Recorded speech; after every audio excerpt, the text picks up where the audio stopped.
sentar aqui. Salve, salve, rapaziada, quem fala com vocês é o Ou, sejam bem-vindos a mais um vídeo. Eu tô muito feliz em trazer esse tipo de conteúdo de novo. Tem bastante tempo que eu não faço nenhuma entrevista por aqui e, obviamente, para voltar em grande estilo, eu tô aqui com o Hustler, jogador da Six Gear, hoje aí o atual campeão da Série A, atual campeão da LGL, atual campeão da LPG, desde que voltaram dos Estados Unidos ainda não perderam nenhum campeonato. E, cara, eu queria pedir para você se introduzir aí pra galera, falar seu nome, sua idade, ID e um pouquinho aí de quem é você nesse sentido. E aí, galera, pra quem não me conhece, eu sou o Rust, né? Ruster, tanto faz como queiram me chamar. Meu nome é Júlio Henrique, tenho 22 anos, jogo COD há um bocado já. E a gente acabou de voltar dos Estados Unidos, como você falou aí. E estamos passando o trator, literalmente. Bom, cara, obviamente, antes de chegar no foco da entrevista, que vai ser essa experiência nos Estados Unidos e tudo mais, eu queria voltar um pouquinho na sua história, tentar entender como começou essa paixão, tentar entender como começou realmente essa ideia de jogar Call of Duty competitivo. Então, assim, inicialmente eu já sei um pouquinho da história que a gente acabou comentando aqui antes, mas eu queria saber como é que foi que você começou a jogar competitivo, qual foi o COD que você começou a jogar competitivo e qual foi realmente o ponto de transição que você parou e pensou, ok, agora eu sou muito bom e realmente eu vou conseguir viver alguma coisa diferente do que eu estava vivendo, por exemplo. Então, o primeiro COD a ser jogado foi o BO2 e foi nele mesmo que eu comecei o competitivo. Eu cheguei a jogar outros CODs antes, né? Mas nunca joguei mesmo, nunca tive o jogo. Eu comecei no final do BO2, o competitivo. Era de um time de Open Lobby mesmo que eu jogava. Aí eles achavam que eu era melhorzinho assim, e a gente fazia várias lines dentro do time. Aí um dia o time chegou e falou assim: a gente vai ter uma line principal e você vai estar nela. Aí quando eu vi isso, eu falei: eu acho que eu sou um pouco melhor que esses caras mesmo. Aí teve uma chance de eu entrar no Saka no final do BO2 com o Crowley. É ele que me colocou de fato na comunidade, que foi entrar no Twitter, essas coisas, ser mais conhecido.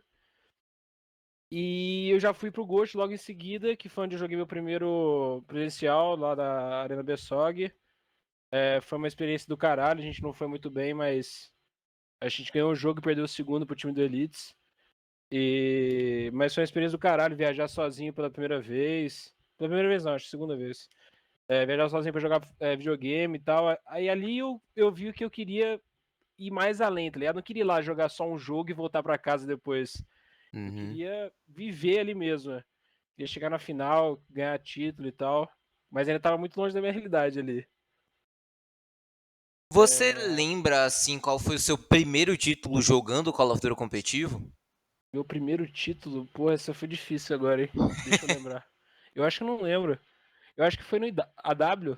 Acho que foi na AW. Não, na real eu ganhei uma. Eu ganhei uma Qualify pra Pro League no AW. Foi no AW. Ganhei uma Qualify pra Pro League, meu primeiro campeonato. No NK. Hum. Bom, assim, obviamente você começando no BO2, tem muito tempo que você joga COD. E querendo ou não, hoje você tá numa organização extremamente profissional, como eu falei, a gente vai chegar no foco daqui a pouco. Mas você teve algum tipo de dificuldade de lidar com pai, mãe, nesse sentido de, por exemplo, precisar jogar um pouco mais, dar um foco um pouco maior, passar 5, 6, 8 horas jogando videogame, por exemplo, e realmente tratar isso como profissão? Ou foi tranquilo, tipo, desde o início você conseguiu administrar isso de boa?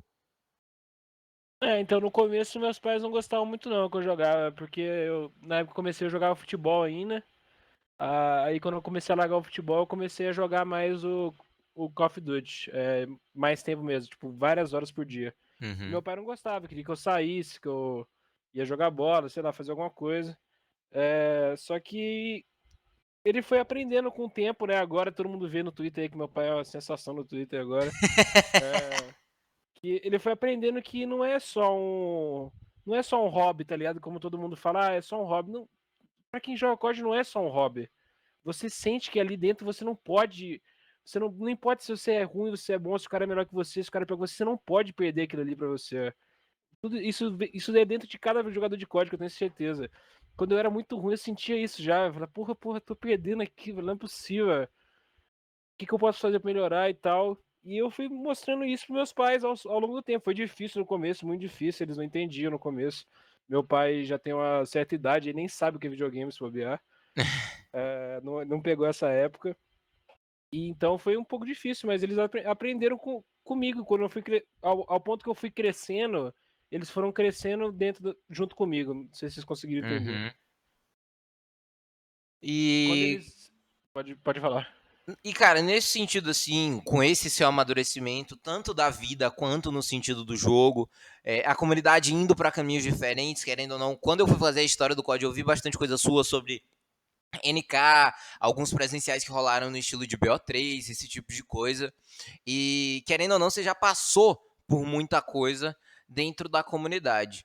Você vê esse caminho que hoje a gente está tomando, na verdade, uma tentativa de reconstrução, mas com alguns problemas, tanto de relacionamento com a Activision, ou com alguns problemas internos mesmo que ainda rolam, tipo, algum tipo de briguinha boba que ainda rola dentro da própria comunidade, mas longe de organizações, por exemplo. Você acha que hoje a gente está no caminho certo?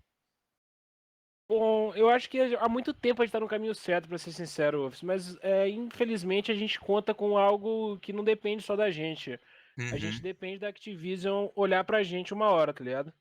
A gente já jogou diversas oportunidades fora, já jogamos já, mas se você ver, a gente movimenta bastante uma comunidade que é muito amadora em relação a dinheiro e views. A gente movimenta muito bem ela. Você vai pegar os números da arena aí, são absurdos até para o que que eu podia esperar. Tinha o campeonato quando a arena surgiu que a Bessog tinha parado, que tinha campeonato que tinha 8 times só, 10 times da comunidade quando isso acabou. Uhum. Então eu acho que a gente deu uma retomada muito boa, mas infelizmente a gente tem que esperar por uma coisa que não depende só da gente. Entendo. Indo para a parte agora realmente de essa nova fase, Modern Warfare, o ano que estamos vivendo, o estilo de saga na realidade que a gente está vivendo. Existiu uma line no começo, que era a antiga line da Alpha, que acabou resolvendo de a gente vai para os Estados Unidos, é isso, a gente vai tentar chamar a atenção da Activision. Algumas coisas aconteceram no meio do caminho, obviamente não cabe a mim falar aqui. E acabou tendo a mudança de line e você foi o escolhido para ir para os Estados Unidos, tudo meio corrido, algumas coisas ainda não tendo que ser resolvidas tipo, no mesmo dia que você acabou sendo informado. Primeiro eu queria saber a sensação, se é que é possível isso ser descrito assim nesse sentido, de você estar lá dentro do seu time, dentro de um contexto que você está se adaptando, já tinha realmente a ideia de vai ter um presencial, mas vão ter algumas coisas que esse time já não vai participar justamente por causa disso, que já vai estar lá nos Estados Unidos. Então aconteceram algumas mudanças nesse sentido. Como foi receber essa notícia? Mudar, querendo ou não, sair da sua zona de conforto, sair do seu país para ir para um país teoricamente estranho, viver um outro tipo de vida. E qual foi o tipo de preparação que você acabou tentando fazer ou algo do gênero? Bom, infelizmente eu não tive tempo para preparação nenhuma. Os caras tinham um projeto há muito tempo, há mais de um ano, se eu não me engano, né? O Krebs, Elites, Léo, Biel e o Horde. E eles estavam praticamente indo, tá ligado? Eles estavam comprando a passagem já. E deu problema com o Horde lá, ele não ia conseguir mais ir. Eu tava no bar essa hora, Ops, quando eles me ligaram. Eu tava no Você tava bar no com meus bar? amigos. Tava no bar com meus amigos, era tipo 1 hora da manhã, eu acho, meia-noite e meia, sei lá. Tava no bar com meus amigos, o Bielzinho me liga no WhatsApp. Eu falo assim, eu desligo a primeira vez e ele fala, mano, atende, é urgente. Eu falo, mano, não é possível, o que é urgente agora? Eu não posso esperar. Eu tinha certeza que ia ser pra zoar o Crowley, juro por Deus. Eu falei assim, não dá, mano, tô no bar. Ele falou assim, atende aí, mano, você precisa atender. Aí eu atendi, aí ele falou assim, mano, ó, você rápido com você, você tá onde? Tá em casa? Aí eu falei, não, você tem como ir pra casa agora? Eu falei assim, não, não tem como. Eu preciso que você entre no TS agora, mano. O Horde não vai conseguir ir e a gente quer colocar você aqui, mano. Só que tem uns detalhes pra gente se seguir, pra gente te passar, né? Que são importantes. Falei, beleza. Cheguei pros meus amigos no bar, falei assim, mano, tô com uma dor de barriga absurda, mano. Preciso ir pra casa. E, mano, fui correndo pra casa. Eu liguei pra minha mãe, tremendo. Falei assim, mãe, eu vou viajar pros Estados Unidos e vou jogar Call of Duty lá. Ela falou assim, para de show, velho. Já falou isso tantas vezes. Aí eu falei assim, tá bom, tô chegando aí, a gente conversa aí. Aí cheguei lá, aí fiquei um tempão esperando com os caras no TS conversando, tá ligado? Entre eles, os 4. Aham. Graves, Léo, Biel e Elites. E eles falam assim, calma aí, mano, estamos terminando de conversar e a gente já te chama. E eu fiquei um tempão deitado na cama aqui, até que minha mãe passou e falou assim, Ofs, ué, você não ia pro time lá fora? Tá esperando o que aí, bobão? Me zoando, porque eles estavam achando que tava me enrolando, os caras. Eu falei assim, mano, não é possível que eles estão me enrolando e tal. Aí vai o Bielzinho mandou mensagem depois de uns 40 minutos esperando, ele falou assim, vem aí Meu no TS, mano. Deus. Aí eu cheguei no TS, ele falou os bagulhos, falou assim, mano, a gente vai viajar essa semana. Você precisa comprar sua passagem, esses bagulhos você consegue? Eu falei assim, mano, não consigo não, mas vou dar um jeito, velho. Não tem, vou ter que ver o que vou fazer. Isso de madrugada. Já comecei a olhar passagem, tudo meu pai e minha mãe dormindo. Mano, 2 da manhã, velho. E isso de um dia pro outro eu falei assim, mano. Ele falou assim, seu pai não deixar. Eu falei assim, não, isso aqui não existe. Eu vou de qualquer jeito. Eu só não sei como que eu vou. Mas de algum jeito eu vou. Pode ficar tranquilo. Aí acordou no outro dia, meu pai falou assim: você tá louco? Você vai viajar. Meu pai não mora no Brasil, né? Ele mora em Lima. Ele falou assim: eu não tô aí, eu não vou nem poder te ver. Quanto tempo você vai ficar lá? Quando você vai voltar? As coisas não são assim. Meu pai pegou um voo no outro dia pra cá pro Brasil, pra resolver isso. Eu fiz meu Meu pai sair, eu fiz Deus, meu pai olha a sair da cidade. movimentação disso. Eu fiz meu pai sair da cidade de onde ele trabalha lá, pra ele ficar sem trabalhar esses dias pra ele vir pra cá. A gente foi, ele falou assim: beleza, é isso que você quer? Tem certeza? Tenho. Então, beleza. A gente foi atrás da passagem, comprou uma passagem para outra semana. Não deu para comprar nessa semana, eu tinha que resolver muita coisa. Foi fazer seguro de viagem, pegar dólar, cartão, essas coisas que eu preciso para pelo menos sobreviver lá. Uhum. E meu pai simplesmente falou assim: Ih, você vai para onde e tal? Eu falei assim: pai, eu também não sei para onde eu vou, qualquer lugar, qualquer rua. Eu preciso pegar isso. Aí me passaram e tal. E, felizmente, né, deu certo. Fui para São Paulo. Fiquei uns dias lá com a minha família, que também é de São Paulo, com a minha mãe, com a minha tia. É, e fui de encontro para casa do Biel, lá a gente se encontrou lá e começou a nossa jornada. Em uma semana minha vida mudou de um jeito absurdo. Tive que trancar a faculdade, tudo. Não, era isso que eu ia falar. Assim, no panorama geral, mudar de país não é tão simples. E vocês, tipo, pelo menos assim, até onde eu sei, vocês não tinham promessa de nada, teoricamente, quando vocês já estavam lá. E como foi, Putz, tipo, essa por favor, mudança também. nesse sentido de, Promessa. ok, estamos num país estrangeiro, a gente não tem certeza do que vai acontecer, mas a única coisa que a gente quer jogar Call of Duty, a gente vai ficar profissional aqui e vai ser dessa vez e ponto. A gente foi com a ideia que a gente precisava falar assim, a gente foi com o nosso dinheiro, tudo, a gente que pagou, a gente foi cinco jovens, né? 5 adultos, entre aspas, indo para um país novo, sem a família, sem nada, e a gente não tinha um time por trás, tá ligado? A gente nunca teve um time por trás quando a gente foi. A nossa ideia era a gente chegar lá e chamar a atenção dos caras de lá, tá ligado? Falar Uhum. assim, no Brasil não tá tendo jeito, a gente vai chamar de lá, então. E a gente foi para lá, só que a gente tinha um problema sério quando a gente chegou lá para jogar online e as 2Ks e os campeonatos que estava tendo. A nossa internet era simplesmente um lixo, um lixo a internet. A gente jogava com 120 de ping toda partida contra os caras, 130. Era injogável, a gente não tinha reconhecimento nenhum. A gente era tratado como sem brincadeira. Você imagina o pior cara que joga no Brasil hoje, a gente era esse tipo de pessoa lá. Ninguém aceitava TS com a gente, ninguém sabia que a gente era. Os caras só ignoravam a gente, literalmente. Uhum. E depois do primeiro campeonato lá, que a gente foi em Minnesota lá, que foi um campeonato que a gente tava cinco caras que não tinha conseguido treinar direito, porque a gente não tinha TS, né, pra marcar. A gente não conseguia treinar, era só o Ages praticamente, poucos treinos praticamente nenhum treino produtivo, tá ligado? Que você pega, pô, esses caras são bons. A gente tinha um por causa do. Não sei se você conhece aquele cara que era coach do VRT, o Fênix lá. Sei É quem o é. Senna. Graças a ele, só que a gente conseguiu treinar com o time lá que era top 10 lá. E, mano, eu juro por Deus, até hoje a gente usa as mesmas coisas que a gente aprendeu com esses caras em 2 dias de treino, sei lá, 2, 3 dias de treino. Porque foi literalmente a única base que a gente teve de jogar contra cara bom. E a gente foi as 5 talentos individuais num campeonato gigante de 160 equipes do mundo inteiro. A gente conseguiu ganhar de time que era, sei lá, terceiro melhor time da Europa, a gente ganhou lá nesse campeonato. O cara chegou pra gente antes do jogo, quando a gente foi jogar com esses caras, os caras perguntou se a gente sabia qual que eram as regras do GA. Se a gente sabia usar GA. Meu Deus! E a gente tava no palco principal da challenge contra esses caras. Os caras via. Porque quando você vai jogar no negócio lá, na tabela, tem seu nome e, tipo, seu seed, tá ligado? Nosso seed era, tipo, 154, eu acho, de 160. O dos caras era 13 de 160. Nossa. Os caras achavam que a gente jogava Open Lobby, tá ligado? Que a gente era aqueles tiozão que ia jogar só lá no final de semana só e pronto. Foi uma experiência absurda. E Era nesse depois. ponto que eu queria chegar. Assim, cara, é difícil pra mim entender como 5 jovens adultos, vai, ninguém tem mais de 23 anos nesse time, É, eu acho.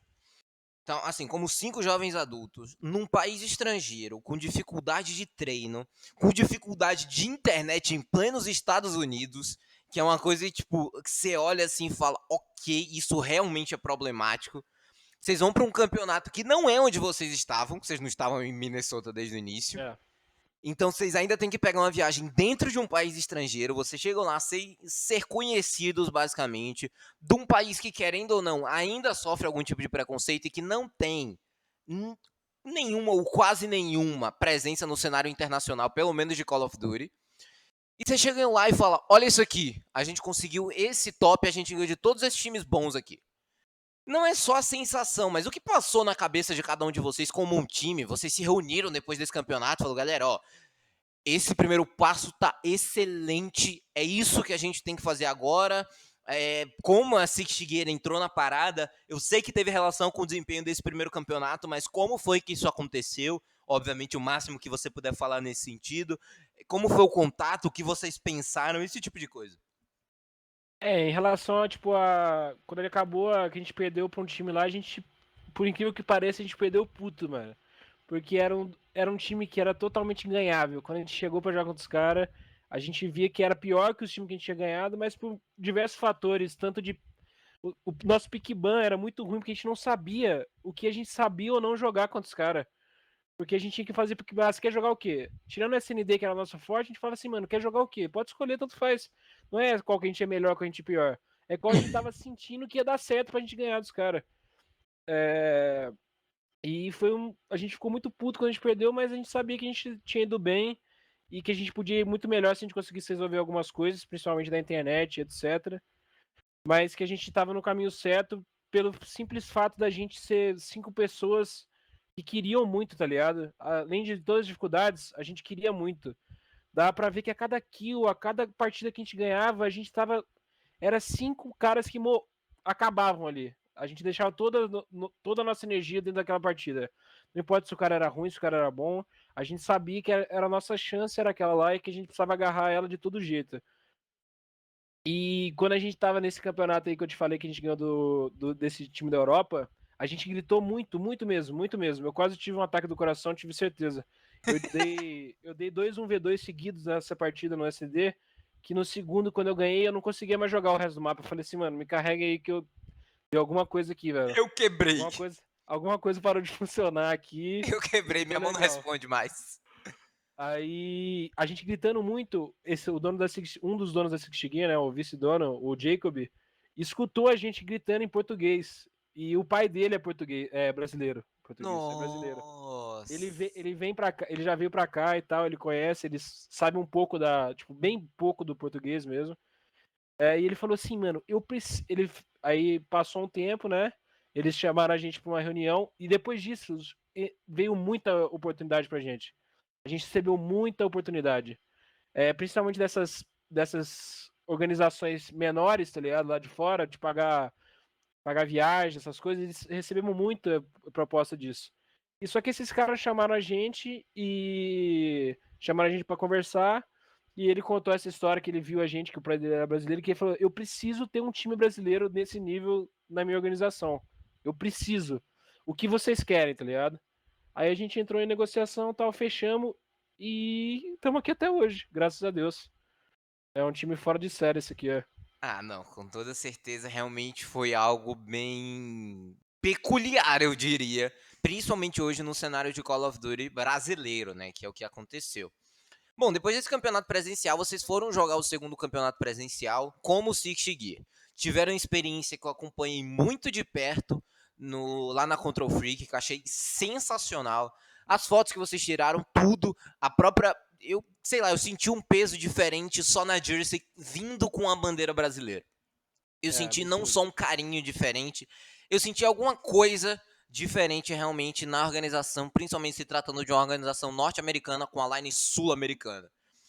O segundo evento presencial, vocês já disseram diversas vezes que não foi como vocês esperavam, pelo nível que vocês já tinham atingido naquele sentido. Vocês já tinham atraído muito mais atenção. Era um momento que vocês estavam vivendo bem diferente do que o começo, vocês já tinham organização, ainda tinha um problema de internet, pelo menos pelo que eu acompanhava nas streams, ainda existia o problema, mas era algo que vocês já estavam ficando muito mais habituados, tendo treinos muito mais com rendimento muito maior e até treinando com a line norte-americana da Six Gear, que é e era muito boa. Então, assim, cara, qual foi o peso do evento presencial? Se vocês tiveram algum tipo de medo da chance ter sido jogado fora? E o que você acha que realmente acabou não fluindo? Era só um dia ruim? Ou algo saiu dos trilhos para esse campeonato presencial lá da CDL? Então, a gente não jogou. A gente pegou a mesma posição, mas eram, sei lá, acho que 50 equipes que tinham só nesse. Uhum. Eu acho que foi só literalmente o dia, entendeu? A gente teve mapas muito ruins individualmente. A gente não tava conseguindo fazer o que a gente queria. Tava muito difícil mesmo aquele dia. Eu não sei explicar. Foi um dia totalmente à parte, tá ligado? Que a gente não tava acostumado com aquilo. Mas infelizmente aconteceu num campeonato importantíssimo, mas não foi algo que desestabilizou a gente. A gente sabia que a gente podia fazer muito mais e que o próximo tava logo ali, entre aspas, né? Esse logo ali nunca chegou, mas ele tava logo ali quando a gente tava jogando. Então a gente sabia que, mano, foi um dia ruim, a gente ficou puto pra caralho todo mundo, porque a gente sabia que a gente era muito melhor, mas a gente sabia que tinha muito mais pela frente pra gente mostrar. Foi um episódio ruim, mas a gente serviu como aprendizado de conhecer os caras da Six Gear. Os caras alugou uma puta casa pra gente lá, tratou a gente igual o rei, pegou a gente no aeroporto, levou a gente em todos os lugares. Isso foi uma experiência do caralho, querendo ou não. Dentro do jogo não foi tão bom, mas isso aí serviu demais como uma motivação de saber que ali, além de um time que a gente tava, a gente podia contar com os caras literalmente, os caras gostavam da gente. Os caras estavam ali literalmente como nossos irmãos, como abraçando nossa causa, abraçando toda a causa do Brasil e da América Latina. Isso aí foi do caralho pra gente. Ok. E, bom, depois disso é que realmente entra numa fase que, querendo ou não, acaba sendo um pouco mais problemática, um pouco mais triste. Não no cenário só para vocês, meio que no cenário do mundo. É. Acabou realmente tendo a pandemia, vocês não estão mais nos Estados Unidos. Para quem caiu de paraquedas nessa entrevista, não, eles não estão mais lá. Eu queria saber um pouquinho, obviamente, do que você puder contar nesse sentido. O que levou a essa decisão? Como foi tomada? O que levou é meio complicado, porque obviamente foi o Covid-19, mas qual foi o ponto que vocês falaram? Realmente, galera, a gente não tem como mais ficar aqui, a gente tem que voltar para o Brasil e ponto. A gente pode estar realmente suspendendo nesse sentido a parceria. Como foi falar com a Six Gear sobre isso? Se foi uma proposta que partiu de vocês, se foi uma proposta que partiu deles, e manter a organização do Brasil. Mudaram, mano, a logo da Six Gear mudou em uma logo brasileira, eu acho isso incrível. E como foi esse tipo de conversa? O que é que aconteceu nesse sentido? O que é que você pode falar aí pra gente de realmente o que é que aconteceu nessa volta, tanto no sentido de vocês por vocês, quanto no sentido de vocês com a organização, por exemplo? Então, lá o Covid, né, o Corona chegou um pouco antes, né? Tipo, a notícia chegou lá antes. E quando chegou lá, mano, foi assustador pra gente, mano. A gente foi no outro dia, primeiro dia que chegou, tá ligado? Que o bicho tava pegando lá. No outro dia a gente foi no supermercado, e não tinha nada pra comprar. Não tinha nada nas prateleiras. Não tinha macarrão, não tinha arroz, não tinha feijão. Só tinha carne e essas coisas que estragam, tá ligado? O Uhum. pessoal tava literalmente comprando tudo. E a gente falou assim, mano, e agora, velho? A gente tá aqui e esse bagulho, o bicho. E o povo americano lá é totalmente radical em relação a isso, né? O pessoal estoca mesmo, fecha tudo lá, os caras não estão nem aí. E eu falo assim, mano, a gente começou a foi falar com a nossa família, com a primeira coisa, e eles falaram assim, mano, e se fecha tudo aí? O que vocês vão fazer, velho? Vocês não tem ninguém aí, vocês não tem ninguém para recorrer, e se vocês ficam doentes aí com Covid? Quem que vai pagar as contas do médico, né? Porque lá É tudo médico diferente, é um tem que sistema bem pagar. diferente. E é muito caro, ainda mais pra gente que recebe em real, né? Nossa família recebe em real. E acho que foi tipo, todo mundo concordou e falou, mano, não dá pra gente ficar aqui, porque logo no outro dia, em relação a isso, foi anunciado da CDL que ia ser tudo online. E como a gente já falou diversas vezes, nossa internet era uma merda. Não tinha como, por que a gente ficar lá se estressando, sofrendo. Vocês viam, tipo, a gente jogando lá, hypado e tal, mas vocês também não viam a hora que a gente não aguentava mais jogar no lag, que eu quase quebrei 5 vezes tudo lá já. Já levantei puto jogando fone já, falando que nunca mais ia jogar naquele lugar. Mas era bem estressante e a gente sabia que não tinha sentido a gente ficar lá, tá ligado? Porque a gente ia ter que jogar online um campeonato que não ia ter como a gente jogar, porque a nossa internet era muito ruim.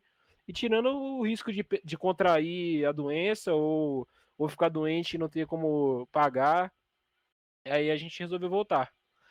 E a gente teve que falar com a Sekishigi, né? Que a gente ia voltar, porque a gente tinha, querendo ou não, uma ligação ali para os próximos campeonatos. Uhum. E a gente chegou pra eles e falou assim, mano, e aí, o que a gente fala pra eles? A gente pede pra continuar, tá ligado? Pra voltar e continuar. Deve ser muito difícil eles aceitar, mas será que a gente pede? A gente falou. Assim, mano, vamos ver o que eles vão falar, mas vamos pedir, tá ligado? A gente não tem nada a perder. A gente já tá voltando pro Brasil. Talvez a gente não vai jogar mais esse campeonato CDL nesse COD. O máximo que a gente pode receber é um não e E continuar valeu, nossa não a vida e gente já voltar. tem, inclusive. E voltar. Infelizmente foi uma coisa que não tem controle, né? Que foi essa pandemia. Uhum. E a gente foi numa reunião com eles, com os dois donos, né? O Jacob e o Alex. E falamos assim, ó, nossa família não quer que a gente fique mais aqui e tal, por essas causas. E infelizmente a gente não tem muito o que fazer, a gente vai voltar pro Brasil semana que vem. Os caras falaram assim, beleza, a gente nem chegou a falar, eles falaram assim, mano, a gente quer continuar com vocês lá, a gente realmente, vocês fazem parte da nossa família, e a gente quer ver vocês aqui de novo um dia, e a gente espera que vocês vão para lá e treinem muito, e ganhem tudo lá, e que continuem jogando em alto nível para poder voltarem com nível melhor ainda para cá. E sem brincadeira, foi o que eu falei, eu nunca esperei nunca vi tanto de uma organização que a gente não esperava tanto, entre aspas, né? Por ser um Uhum. fato que a gente não conhece as pessoas, e se você pegar lá, tem milhões de times que os caras podem escolher no nosso lugar por diversos fatores. E literalmente eles abraçaram a nossa causa e fazem parte da nossa família, literalmente agora, querendo ou não. Ah, não, com toda certeza, eu imagino isso. E, bom, nesse tipo de transição, realmente acredito que tenha acontecido bastante coisa. E foi de uma semana para outra, né? Querendo ou não, vocês estavam na realidade dos Estados Unidos, a pandemia veio um dia, no outro dia já tinha que todo mundo se preparar, uma semana depois, vocês estão no Brasil. Ainda não tinha chegado ao nível de caos que está hoje no Brasil, então acredito que essa volta tenha sido bem mais tranquila nesse sentido. Mas, querendo ou não, isso afeta a psicológica, isso afeta a expectativa, isso afeta tudo nesse aspecto. Vocês chegaram literalmente na semana que começou a Série A. É tanto que vocês estavam inscritos na Série B, né? E aí Aham. acabou, depois da negociação com a VRT, que acabou acabando no mesmo momento, coincidentemente. E aí vocês saíram da Série B, não chegaram a jogar a Série B, já foram direto para a Série A nesse sentido. Tiveram uma série aí de partidas onde perderam literalmente uma série na temporada de 2 meses inteira. E desde que vocês chegaram, vocês já jogaram 3 campeonatos, né? No caso de 5v5, formato complexo e completo, e ganharam os 3. Querendo ou não, vocês tiveram a experiência que nenhum time brasileiro, nem Latam, teve. O quanto você acha que esse tipo de experiência contribuiu nesse sentido para vocês terem ganhado literalmente tudo, dentro dos 3 contextos, LGL, LPG e Arena On? Quais são as suas expectativas para essa Season 2, também da Arena e de rumo de campeonatos? E eu já sei como eu vou finalizar essa entrevista, então, mas antes disso eu queria realmente saber quanto isso contribuiu, realmente acredito que muito, e as suas expectativas para essa nova temporada e novos campeonatos que estão a surgir, querendo ou não. Bom, então, o que você falou, a gente teve uma experiência absurda, mas temos que também lembrar também que a gente tem o. É, eu entrei aqui agora, mas esse time sempre é o maior campeão das Américas já há muito tempo já. Esses 4 players aí, principalmente, sempre mostraram um nível altíssimo. Sempre fiquei ali no calcanhar deles, ali tentando beliscar a vitória, né? Sempre perto. Mas sempre mostraram porque foram os melhores, tá ligado? Eles são absurdos jogando, tem uma leitura absurda do jogo. Lógico, com certeza, essa experiência ajudou a gente tem uma noção de jogo diferente dos caras daqui do Brasil, tanto da América Latina. E querendo ou não, eles podem aprender isso com a gente, como estão aprendendo. A cada dia que passa, a gente tem uns confrontos mais difíceis, a gente vê eles copiando algumas coisas importantes. E eu não reclamo disso, eles estão certos, tá ligado? De fazer isso. Eu faria isso no caso deles. Mas, querendo ou não, a gente sabe do nosso potencial e sabe que a gente pode conquistar muito mais coisa ainda nessa próxima season. A nossa expectativa é de ganhar tudo que a gente jogar, literalmente, porque a gente sabe que a gente pode, somando essas duas coisas, esses dois fatores que eu falei, dar uma receita muito boa. A gente não teve problemas, tirando essa última confronto da Série A lá que foi bem apertado contra a Next Uhum. e que eu afirmo com certeza, aquele dia que a gente tava jogando contra a Next era o dia que a gente tava jogando a CDL Atlanta. Não tava dando certo as coisas, nossa movimentação a gente tava pecando em algumas coisas, as gunfights que a gente precisava ganhar, a gente não ganhava, e que é uma coisa que não acontece no nosso time é um time que eu julgo que tem um poder de clutch muito alto, tá ligado? Um poder de Uhum. decisão rápido, um poder de executar essa decisão bem muito alto. A gente tem jogadores excelentes como o Elites e o Léo que decidem jogo. Eu já vi o Léo o Elites decidir jogo contra os maiores jogadores da América do Norte. Eu já vi a gente dar um comeback absurdo no top 8 time da América lá. A gente perdeu a série, infelizmente. Essa foi uma das séries mais da hora que a gente já jogou, mas já vi os caras decidindo o jogo contra os melhores, mano. Felizmente, né, pra mim, isso conta muito. E espero que a gente possa ganhar tudo de novo. E eu confio demais nesses moleques. Achei fofinha a declaração. E, cara, assim, expectativas pra Season 2. Expectativas suas, não só individuais, mas de campeonatos pro cenário brasileiro como um todo. E o que vocês estão planejando? Querendo ou não, a gente não tem noção de se a pandemia vai acabar, se a transferência de plataforma vai realmente mudar na comunidade brasileira, como a CDL vai se comportar nesse sentido. A gente vai ter uma transição aí agora em meio à pandemia de PS4 a PS5. A gente até agora, tá dia 17 de maio, até agora a gente não tem confirmação que vai ter um Call of Duty novo. O Warzone mudou completamente a história do COD. E, cara, o que, é que você acha de tudo? Quais são as suas expectativas nesse futuro, nesse sentido? Bom, expectativa de campeonato primeiro. Eu acho que tá tendo uma série muito boa de campeonato aqui no Brasil, na América do Latina em geral.